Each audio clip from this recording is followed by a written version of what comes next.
Good evening to all of you. Spark institute के YouTube channel पे आप सबका स्वागत है। देखें, जैसे कि आप सब जानते ही हैं कि रिसेंटली हमने फीमेल सुपरवाइजर का एक पूरा कोर्स लॉन्च किया। काफ़ी सक्सेसफुल रहा वो कोर्स। मोर देन 1000 बच्चों ने सब्सक्राइब किया उस कोर्स को और अभी भी वो कोर्स चल रहा है। मात्र 300 रुपये में हम ये कोर्स लेके आए थे ताकि मैक्सिमम बच्चे जो हैं वो इस कोर्स का फ़ायदा उठा सके और अपनी तैयारी को आराम से बैठ के कर सकें। क्योंकि देखें, जैसे आप सब जानते ही हैं कि मतलब एक बच्चे के लिए इतनी दूर आना, फीस पे करना, उसके बाद आपका रहने का खर्चा, खाने का खर्चा 50-60 हज़ार रुपये चले जाता है। इसीलिए हम ऑनलाइन कोर्सेज को भी लेके आ रहे हैं। हमारे ऑफलाइन कोर्सेज भी साथ में चल रहे हैं। उसमें कोई ये नहीं कि वो बंद हुए हैं। जिसको वो कंफर्टेबल लगता है वो आके वो उनको ज्वाइन कर सकता है। बट वो बच्चा जिसको लगता है कि नहीं, मुझे घर में बैठ के पढ़ना है, मुझे ऑनलाइन पढ़ना है, उसके लिए हम ये कोर्सेज को लेके आ रहे हैं। ठीक है। तो अब आपको पता ही है जैसे कि काफ़ी ज़्यादा एक मतलब हाइप है कि भाई नायब तहसीलदार और JKPSI दोनों की पोस्ट आ रही हैं। देखो, एक अच्छे लेवल की पोस्ट है। इसमें हम और डिटेल में जाके पढ़ेंगे। जितना डिटेल हमने फीमेल सुपरवाइजर में पढ़ा उससे भी ज़्यादा डिटेल में जाएंगे और चीज़ों को अच्छे से अंडरस्टैंड करने की कोशिश करेंगे। ऑल्दो अभी तक सिलेबस तो आया नहीं है, बट फिर भी जो आपका बेसिक सिलेबस है, जो हमें पता है कंफर्म आना ही आना है, हमने आज से उसकी तैयारी शुरू कर देनी है। तो अब हम एक नई सीरीज लेके आने वाले हैं जिसपे हम JKPSI नायब तहसीलदार का जो मेजर पोर्शन है आपका सिलेबस का, उसको हम कवर करेंगे।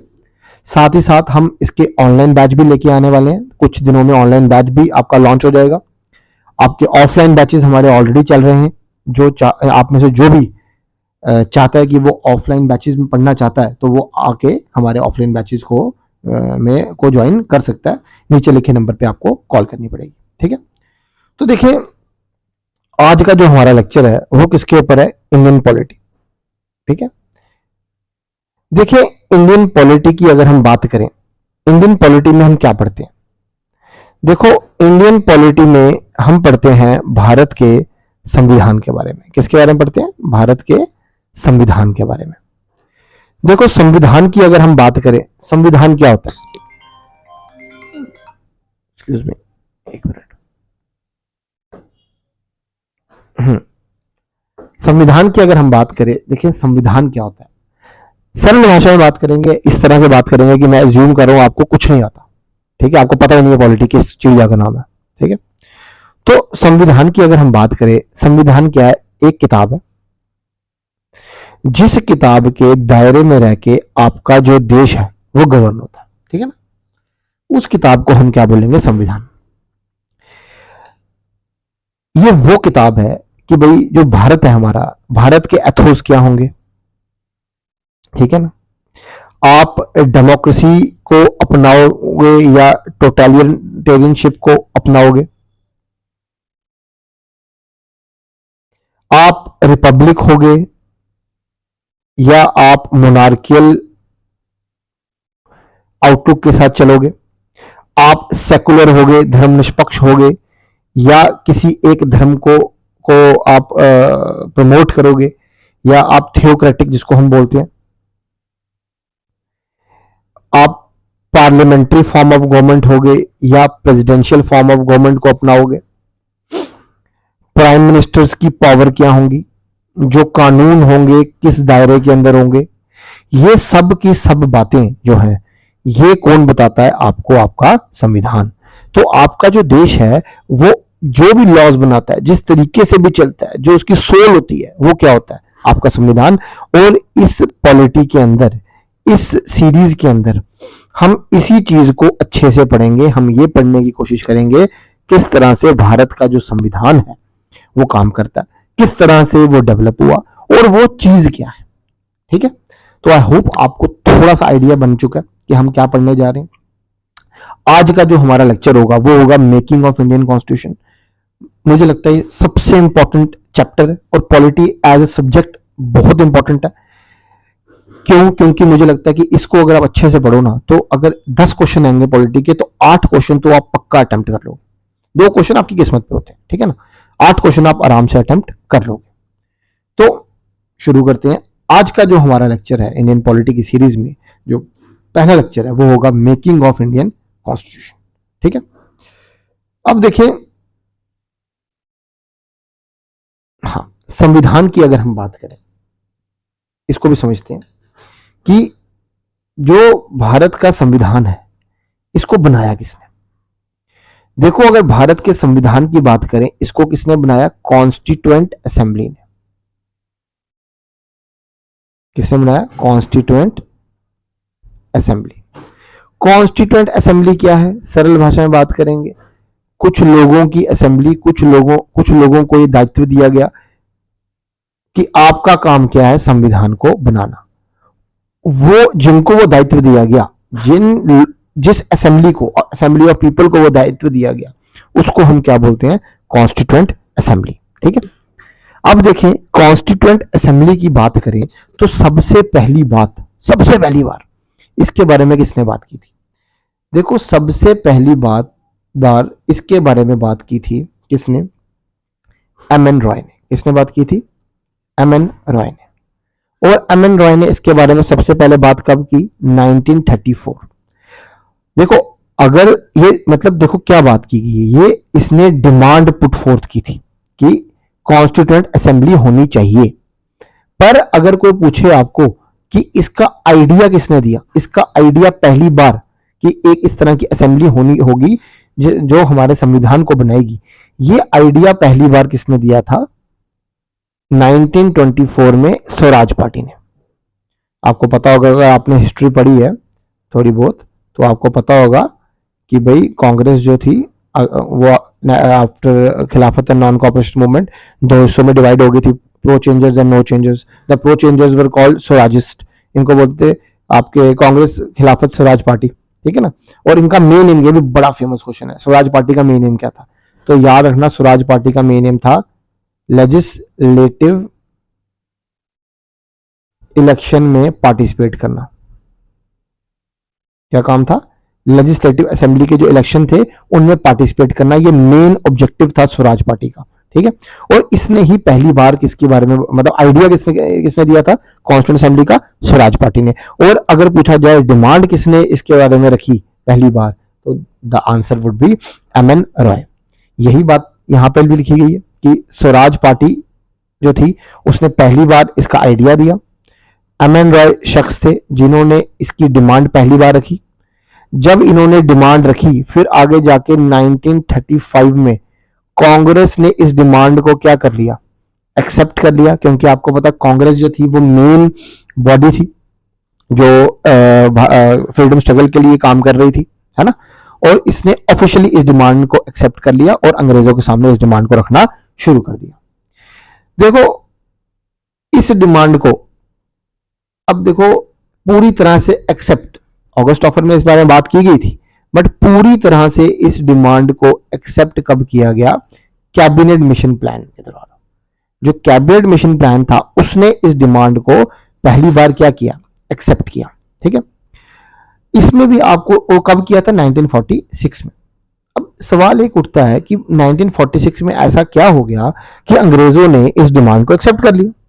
तो थोड़ा सा बैकग्राउंड जानना पड़ेगा। हुआ क्या था, 1939 के आसपास आपको पता है क्या शुरू हो गई थी? World war 2। और उस टाइम पे अंग्रेज जो लड़ रहे थे, अलाइड नेशंस जो लड़ रहे थे, वो किस चीज के लिए लड़ रहे थे? वो लड़ रहे थे डेमोक्रेसी के लिए, है ना, कि भाई डेमोक्रेसी होनी चाहिए, अपनी इन वैल्यूज के लिए लड़ रहे थे। किससे लड़ रहे थे? आपको पता है हिटलर, मसोलिनी, इन सबसे लड़ रहे थे आपके। तो इस टाइम फ्रेम में ब्रिटिशर्स के ऊपर काफी प्रेशर था कि भाई इंडिया से हमें सपोर्ट चाहिए, कि इंडिया से हमें सपोर्ट चाहिए, इंडिया से हमें रॉ मटेरियल चाहिए, इंडिया से हमें सोल्जर्स की सपोर्ट चाहिए। बट इंडिया में कांग्रेस ने क्या कर दिया हुआ था उस टाइम फ्रेम में, एक किस्म से एक हट ले ली थी कि भाई वो सपोर्ट नहीं कर रहे थे उसको। तो अंग्रेज क्या कर रहे थे? लगातार कोशिश कर रहे थे इंडियंस को वू करने के लिए, इंडियंस को इंप्रेस करने के लिए। कभी वो अगस्त ऑफर भेज रहे थे, कभी वो क्रिप्स मिशन भेज रहे थे, कभी वो वेवल प्लान भेज रहे थे, कभी वो कैबिनेट मिशन भेज रहे थे, जिसके अंदर वो क्या कर रहे थे? इंडियंस की कुछ डिमांड्स को एक्सेप्ट कर रहे थे ताकि वो उनको वर्ल्ड वॉर में सपोर्ट करें। ठीक है ना, यही कारण था कि एक आपको सॉफ्टर अप्रोच दिखेगी ब्रिटिशर्स की आफ्टर 1939। यहीं पे एक और फेमस क्वेश्चन है जो जेकेएसएसबी कई बार पूछती है। ठीक है, आपको यह भी पता है कि जब वर्ल्ड वॉर टू शुरू हुई तो वो खत्म कब हुई थी? 1945 के आसपास जो वर्ल्ड वॉर टू है आपकी खत्म हुई। ठीक है, अब वर्ल्ड वॉर टू में जो 1945 में जब वर्ल्ड वॉर टू आपकी जो है वो एंड होती है ना, तो उस टाइम फ्रेम में आपको पता है न्यूक्लियर अटैक होता है किसके ऊपर? हिरोशिमा और नागासाकी, दो जापान की सिटीज थी, हिरोशिमा और नागासाकी। हिरोशिमा में अटैक कब हुआ? 5 अगस्त 1945 और नागासाकी में 9 अगस्त 1945। अब कई बार सवाल आता है कि 5 अगस्त को जो अटैक हुआ, जो बॉम्ब गिरा, उस बॉम्ब का क्या नाम था? इन दोनों बॉम्ब्स का क्या नाम था? ये भी एक बड़ा ही फेमस क्वेश्चन है जो आपका जो जेकेएसएसबी है वो कई बार आपकी पूछती है। ठीक है ना, तो आप में से अगर किसी को इसका नाम पता है तो काइंडली कमेंट करें। कौन बताएगा क्या नाम था? जो न्यूक्लियर बॉम्ब गिरा था आपका हिरोशिमा और नागासाकी पे, उसका क्या नाम था? ये आप लिखें जरा कमेंट बॉक्स पे, जिसको भी पता है। और आप जिसने पेपर दिया होगा उसको पता होगा ये कितना इंपॉर्टेंट क्वेश्चन है, कितनी बार ये एग्जाम में आया हुआ क्वेश्चन। तो ध्यान में रखना है आपको कि 5 अगस्त, हाँ, जो हिरोशिमा में आपका जो बॉम्ब गिरा, ठीक है, इट इज एक sorry it is not 5, it is 6 अगस्त। ठीक है, उसका नाम था लिटिल बॉय। क्या नाम था? Little boy. और नागासाकी में जो बॉम्ब गिरा उसका नाम था फैट मैन।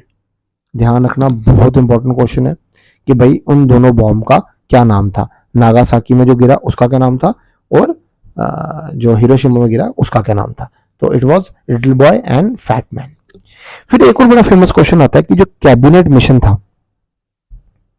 कैबिनेट मिशन के मेंबर कौन कौन थे? तो ध्यान रखना, sir Pethick Lawrence, sir Stafford Cripps and A V Alexander, ये तीन क्या थे? इसके आपके मेंबर थे। ठीक है, इस टाइम फ्रेम में एक और बात उठी थी कि भाई दो कॉन्स्टिट्यूंट असेंबली बने, एक पाकिस्तान पॉइंट ऑफ व्यू से, एक आपकी इंडिया पॉइंट ऑफ व्यू से, पर कैबिनेट मिशन ने इस बात को रिजेक्ट कर दिया था।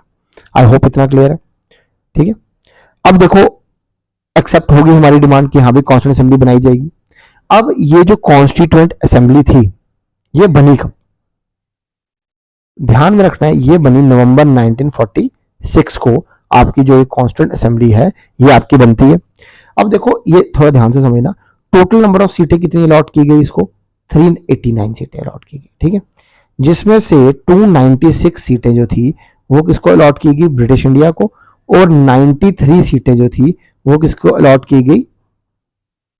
प्रिंसली स्टेट्स को। किसको? Princely states. क्या मतलब हुआ? देखो उस वक्त इंडिया काइंड ऑफ दो हिस्सों में डिवाइडेड था। एक वो एरियाज जहां पे पूरी तरह से ब्रिटिशर्स का कब्जा था, पूरी तरह से ब्रिटिशर्स का वर्चस्व था, उनको हमने बोला ब्रिटिश इंडिया।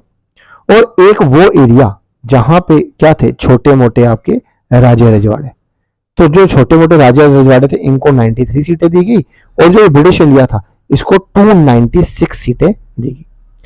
अब इसके अंदर भी क्या था, क्या बोला गया? ये जो सीटें अलॉट की गई ये इस तरह से अलॉट की गई कि भाई 1 मिलियन पॉपुलेशन पे, 1 मिलियन लोगों पे क्या देंगे? ये एक सीट। अब यहां पे तो ये चीज वैलिड थी, यहां ये चीज चल गई, बट इन 93 सीटों पे ऐसा पॉसिबल नहीं हो पा रहा था। क्यों? क्योंकि 8-10 राजे रजवाड़े कहीं मिलते थे तो कहीं जाके एक पॉपुलेशन कितनी बनती थी? 1 मिलियन। तो इनको कितनी सीट दी जाती थी? एक सीट। 500 प्लस के आसपास आपके राजा रजवाड़े थे उस टाइम फ्रेम में। ठीक है, अब जो ये एक सीट दी गई, अब यहां पे देखो क्या सिनेरियो था।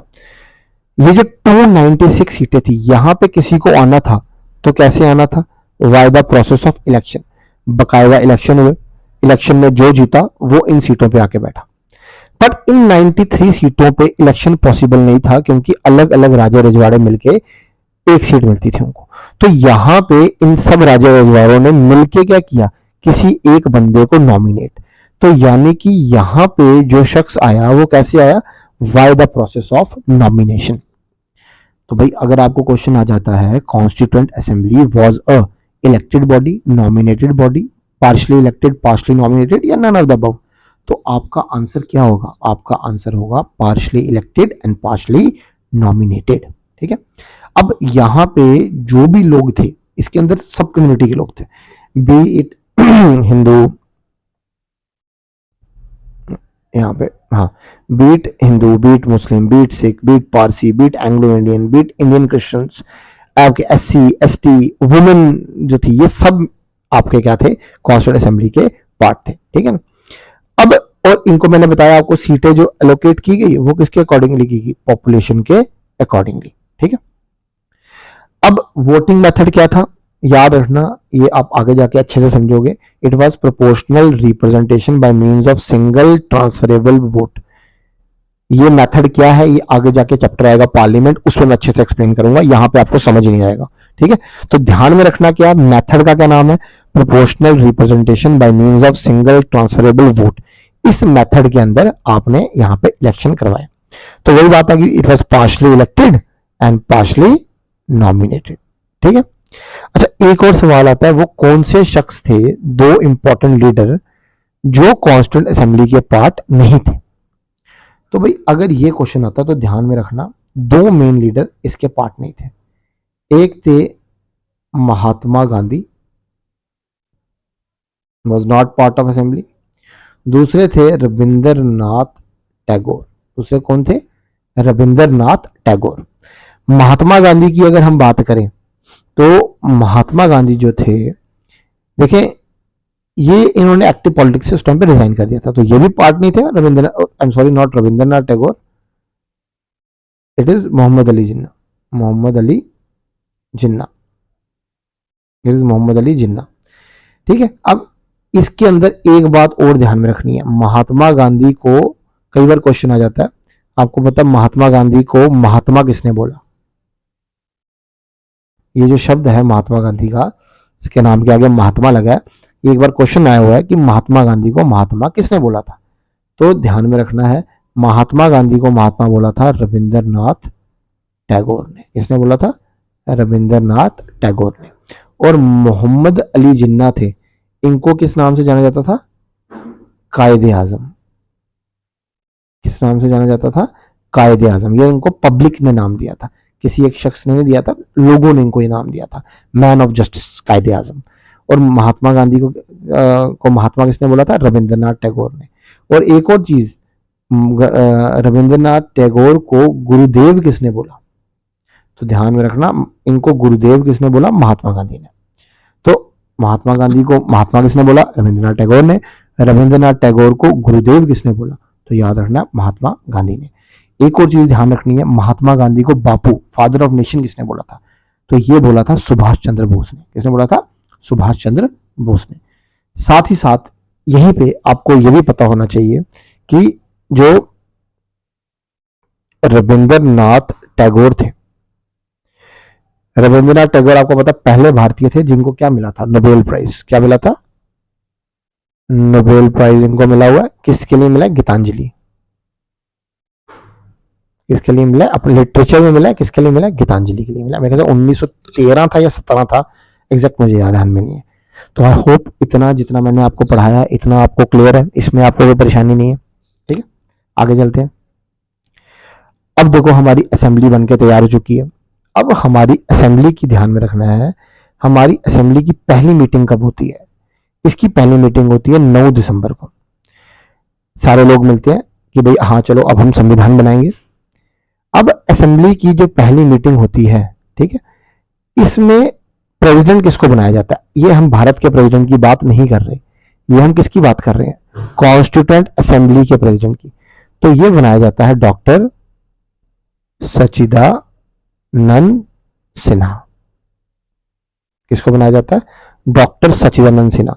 इनको क्यों बनाया जाता है? इनकी ये he was very aged, he was very, आप कह सकते हैं इनको कि इनकी उम्र काफी हो चुकी थी।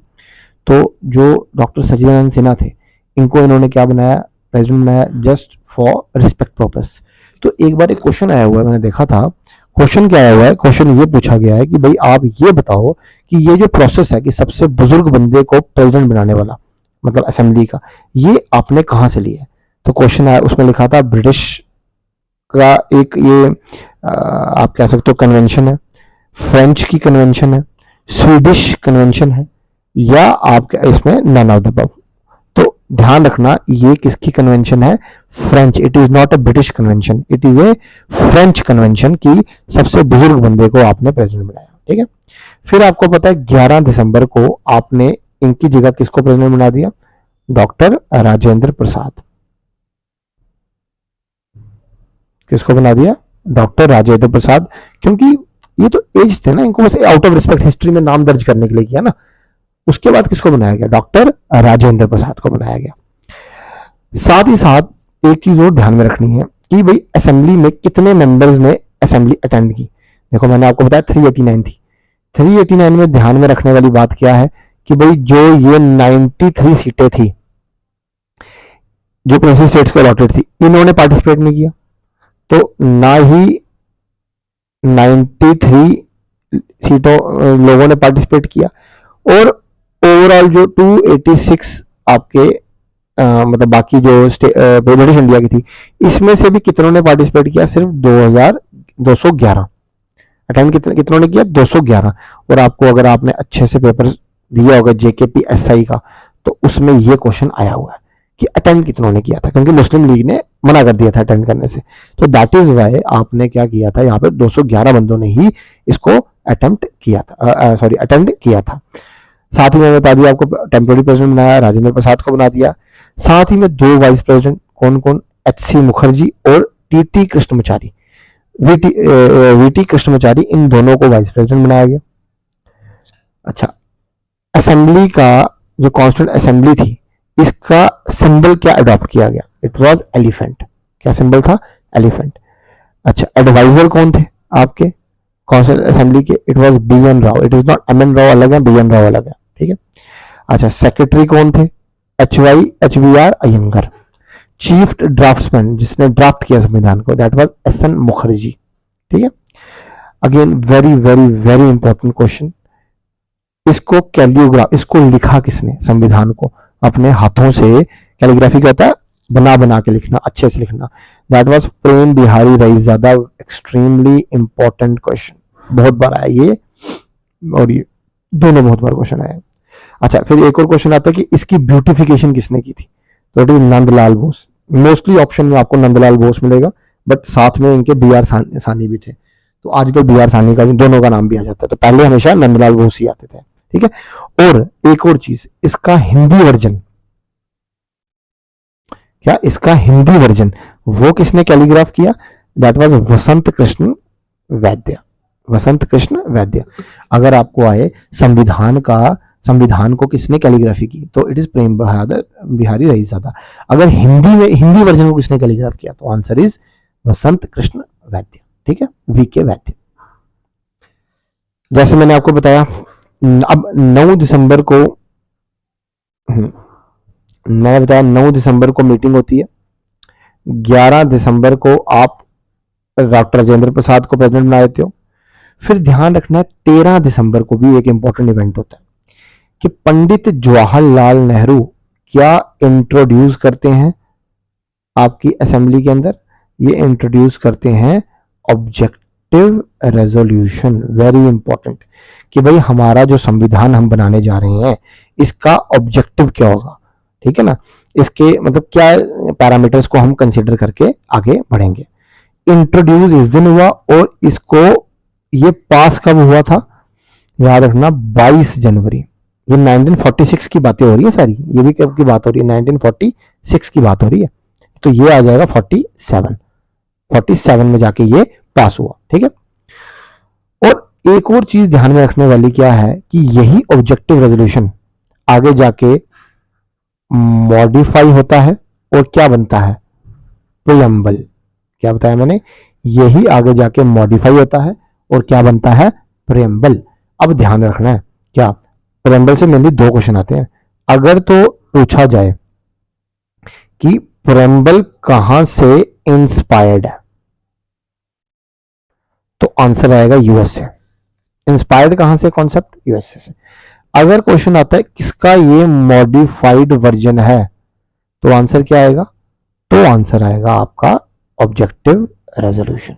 आई होप इतना क्लियर है, ठीक है। साथ ही साथ फिर आपको पता है हमने अपना जो नेशनल फ्लैग है इसको हमने कब अडॉप्ट किया? इसको हमने अडॉप्ट किया 22 जुलाई 1947। 24 जनवरी 1950 को हमने अपना नेशनल सॉन्ग अडॉप्ट किया और नेशनल एंथम अडॉप्ट किया। और पहले इलेक्शन जो थे वो कब हुए? 1951 से लेके 52 के बीच में पहले जनरल इलेक्शन आपके हेल्ड हुए थे। ये इंपॉर्टेंट डेट्स हैं कुछ। तो अब देखो हमारा संविधान बन गया, मतलब प्रोसेस शुरू हो गया, सारे मेन बंदे बैठ चुके हैं। अब इसी दौरान क्या होता है? इसी दौरान आपको पता है भारत जो है वो आजाद, क्योंकि हम अभी बात करें 1946 की, मैंने बताया आपको 22 जनवरी 1947 को ऑब्जेक्टिव रेजोल्यूशन अडॉप्ट कर दिया गया। अब क्या हुआ? 15 अगस्त आपको पता है 1947 को भारत हो जाता है आजाद अंडर इंडियाज इंडिपेंडेंस एक्ट 1947।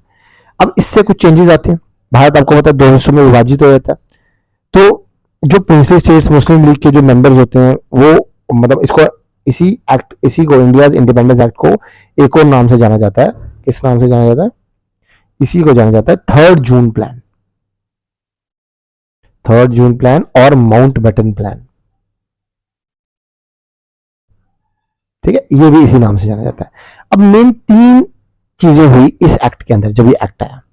पहला कि ये जो असेंबली थी इसको फुली सॉवरेन बॉडी बना दिया गया और एम्पावर कर दिया गया कि आप जब तक इलेक्शन नहीं होते, आप जब तक संविधान नहीं बनता, आप क्या बनो, लॉ वगैरह बनाना शुरू करो, आप ही लॉ बनाओ। तो क्या बताया मैंने आपको, देखो इस चीज को समझना थोड़ा। मैंने क्या बताया कि कॉन्स्टिट्यूएंट असेंबली जो थी इसको मेनली 2 काम दे दिए गए। 2 काम क्या? एक एज लेजिस्लेटिव बॉडी ये काम करेगी, एज लेजिस्लेटिव असेंबली ये काम करेगी, और एक ये एज कॉन्स्टिट्यूएंट असेंबली ही काम करेगी। मतलब कि एज्यूम करो आप 5-7 बंदे हो, आप सब कॉन्स्टिट्यूएंट असेंबली हो, तो मंडे ट्यूसडे वेडनेसडे को बोल दिया आप लेजिस्लेटिव असेंबली की तरह काम करो, यानी कि लॉ बनाओ। और जब आप ये काम करोगे तो आपको हेड कौन करेगा? जीवी मावलंकर। कौन हेड करेगा? जीवी मावलंकर। और फ्राइडे सैटरडे संडे को आप क्या बन जाओ? एज वही अपना बेसिक काम करो संविधान बनाने का, यानी कि कॉन्स्टिट्यूएंट असेंबली बनाओ अपनी। जब आप ये काम करोगे तो आपको कौन हेड करेगा? वही डॉक्टर राजेंद्र प्रसाद, ठीक है। तो यही लिखा हुआ यहां पे। तब चेयर कौन करेगा? जीवी मावलंकर, अदरवाइज कौन करेगा? राजेंद्र प्रसाद।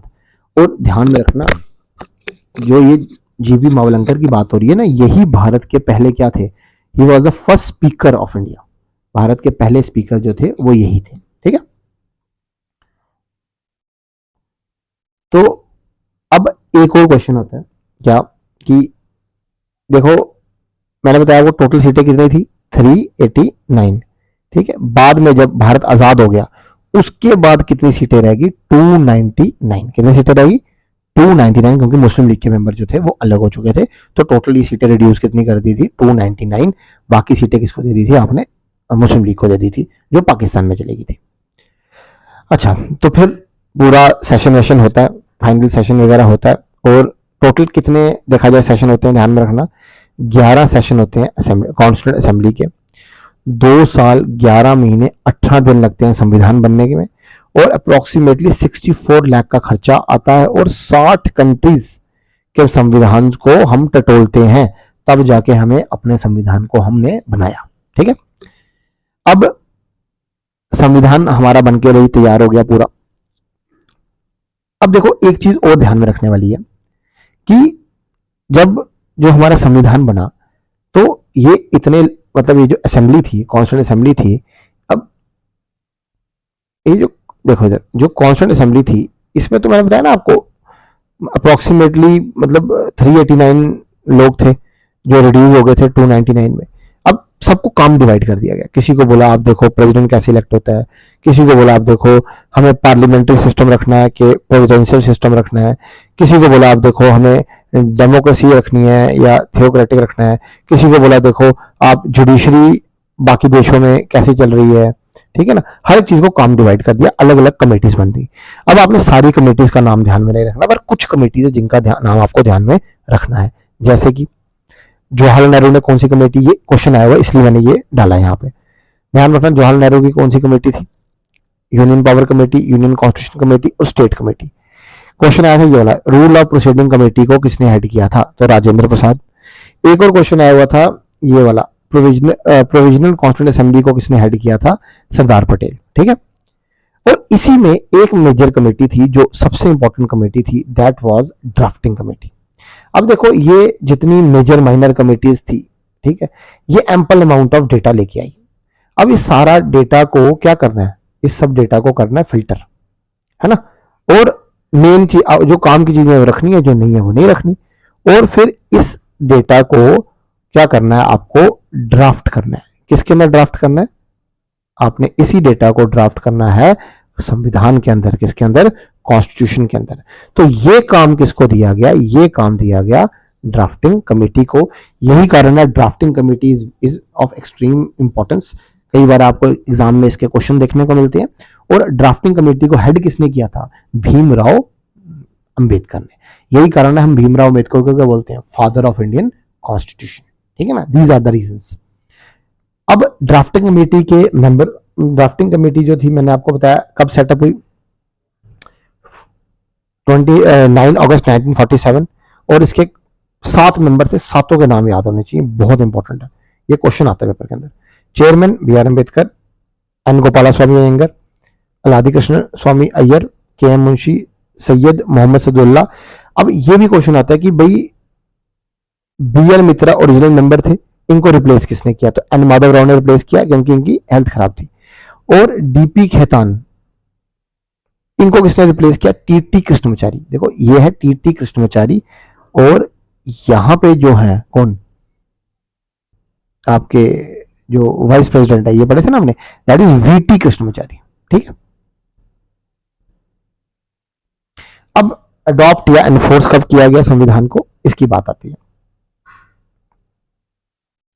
अब एक और सवाल आ सकता है, इसलिए मैंने इसको ऐड किया है। अब देखो पहले ये समझो कि एनफोर्समेंट और एनैक्टमेंट में क्या है। अब देखो इधर, अब आपको 2 क्वेश्चन आ सकते हैं। एक आ सकता है कि हमने संविधान को अडॉप्ट कब किया और इसको हमने एनफोर्स कब किया। ध्यान रखना, इसको हमने अडॉप्ट कर लिया था 26 नवंबर 1949 को, पर इसको एनफोर्स कब किया गया, 26 जनवरी 1950 को। ठीक है, कुछ प्रोविजंस थे वो हमने अडॉप्ट कर लिए थे, वो एनेक्ट मतलब इस टाइम पे ऐड कर लिए गए थे। ऐसा क्यों हुआ कि भाई हमने 1-1.5 महीने 2 महीने का टाइम लिया और उसको 26 जनवरी को ही एनफोर्स किया, उसके पीछे हिस्टोरिकल रीजन है। हिस्टोरिकल रीजन क्या है कि एक सेशन हुआ था 1929 में, कौन सा, लाहौर सेशन। कौन सा, लाहौर सेशन। इस सेशन को हेड किसने किया था, पंडित जवाहरलाल नेहरू ने। कौन सी नदी के किनारे हुआ था, रावी नदी के किनारे। रावी नदी का प्राचीन नाम परुष्णी होता है। ठीक है, और यहां हमने डिसाइड किया कि आज के बाद हम हर साल 26 जनवरी को क्या मनाएंगे, इंडिपेंडेंस डे। क्या मनाएंगे, इंडिपेंडेंस डे, हर साल। बट प्रॉब्लम क्या हुई कि हमने इंडिपेंडेंस हमें पहले मिल गया था, 15 अगस्त को मिल गया था, वहां पे थोड़ी हमने बोलना था कि भाई जनाब वेट करो, हम हर साल 26 जनवरी को मनाते हैं तो थोड़ा सा वेट कर लो, ऐसा तो नहीं था ना। तो इसीलिए हम चाहते थे कि ये डेट की हिस्टोरिकल इंपॉर्टेंस बनी रहे। ठीक है ना, यही कारण था कि हमने, ऑल्दो हमारा संविधान कंप्लीट था, हमने कुछ हिस्सा उसको 26 नवंबर को अडॉप्ट कर लिया, बट हमने इसको कब सही तरीके से एनफोर्स कब किया, 26 जनवरी। एक तो पॉइंट ये आ गया। दूसरा एक और पॉइंट आपको ध्यान में रखना है, वो ये है कि जिस दिन जब संविधान आपका एक्चुअल साइन हुआ तब कितने मेंबर उस दिन प्रेजेंट थे, तो 299 में से कितने, 284 ही प्रेजेंट थे उस दिन। ठीक है, अब जो हमारा संविधान बन गया, अब ये किस में डिवाइडेड है, ये डिवाइडेड है प्रियम्बल, पार्ट्स, आर्टिकल्स और कुछ शेड्यूल। देखो जैसे आप एक किताब खोलते हो, पहला पन्ना होता है जिसमें एक सारांश होता है किताब का, वो आप लगा लो प्रियम्बल है। ठीक है, जैसे इंडेक्स होता है किताब का, ठीक है ना, इंडेक्स में चैप्टर 1, चैप्टर 2, चैप्टर 3, चैप्टर 4, वो आ गया पार्ट संविधान का। हर चैप्टर के अंदर क्या होते हैं, कुछ सब टॉपिक्स, चैप्टर 1 ह्यूमन बॉडी, सब topic excretion, reproduction, aspiration etcetera. वैसे पार्ट्स के अंदर क्या होते हैं? Articles. Part 1 union and territory, article 1 से 4, ठीक है ना। और कुछ बातें, जो बातें पार्ट्स और आर्टिकल में मेंशन नहीं थी, वो सारी बातें कहाँ मेंशन थी? शेड्यूल के अंदर। तो एट प्रेजेंट देखा जाए, ठीक है, एट प्रेजेंट देखा जाए तो संविधान में जब भारत आजाद हुआ तो कितने पार्ट थे? 22। और आर्टिकल कितने थे? 395। जब भारत आजाद हुआ तो पार्ट्स कितने थे? 25। सॉरी, एट प्रेजेंट कितने पार्ट्स हैं? 25। और आर्टिकल 470 के आसपास है, ठीक है, प्लस माइनस चलता रहता है इसमें, ठीक है। तो क्या बताया, जब भारत आजाद हुआ तो 22 पार्ट और 395 आर्टिकल। एट प्रेजेंट 25 पार्ट और 470 के आसपास आपके आर्टिकल्स जो हैं वो पहुंच चुके हैं। तो यही कारण है कि हम 26 जनवरी को हर साल क्या मनाते हैं? As Republic Day. और 26 नवंबर को हम हर साल क्या मनाते हैं? एज कॉन्स्टिट्यूशनल डे, ठीक है, ठीक है। सो आई होप ये जितना मैंने आपको पढ़ाया ये आपको समझ आया। ये पूरा का पूरा जो लेक्चर है ये हर एक आपके एग्जाम के लिए इंपॉर्टेंट है, beat naib tehsildar, beat finance inspector, beat finance sub inspector, ठीक है ना, बीट फीमेल सुपरवाइजर, ठीक है। तो मैं कोशिश करूंगा कि भाई ये पूरी की पूरी पॉलिटी की सीरीज जो इंपॉर्टेंट टॉपिक्स हैं सारे, ये मैं आपको कंप्लीट करवा दूं 2 से 3 हफ्ते के अंदर अंदर, ठीक है। साथ ही साथ जिसको मैंने बताया ऑनलाइन कोर्स करना है वो कर सकता है। हमारा ऑनलाइन कोर्स जो है थोड़ी दिनों में लॉन्च हो जाएगा। ऑफलाइन हमारे जो नायब तहसीलदार, जेकेपीएसआई, जेकेपी कांस्टेबल, पटवारी, सबके बैचेस हमारे लाइव हो चुके हैं, ठीक है। सो थैंक यू, अगली बार मिलते हैं, ठीक है, टेक केयर।